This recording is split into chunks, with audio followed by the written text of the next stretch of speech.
La situation sécuritaire dans le Nord et Sud Kivu, une question au centre de l'entretien ce mardi entre le président de la République Félix Antoine Tshisekedi Tshilombo et la délégation du représentant spécial de l'Union européenne pour la région des Grands Lacs. Au sortir de cette séance de travail, le représentant spécial de l'Union européenne dans la région du Grand Lac, l'ambassadeur Johan Borgstam, a donné aux garants de la nation la position claire de l'Union européenne suite à la violation de l'intégrité territoriale de la République démocratique du Congo par le Rwanda.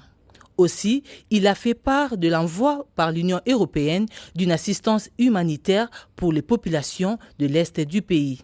Ça a aussi été une possibilité pour moi de partager avec son Excellence, le président de la République, comment les positions européennes sur la région des Grands Lacs ont développé les positions très claires auprès de l'Union européenne par rapport à la violation de l'intégrité territoriale de la République démocratique du Congo par le Rwanda.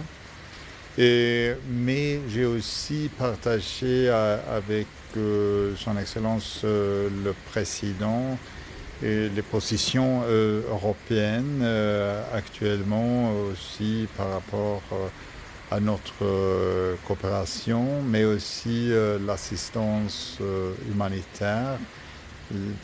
Comme exemple, il y a un convoi de 44 tonnes d'assistance humanitaire en route pour Goma. Quelques décisions politiques avec possibilité de sanctions ciblées ressortent d'une réunion des ministres des Affaires étrangères de l'Union européenne, a fait savoir le représentant spécial de l'Union européenne dans le Grand Lac. J'ai moi-même assisté à la réunion du Conseil des ministres des Affaires étrangères de l'Union européenne le 24 février.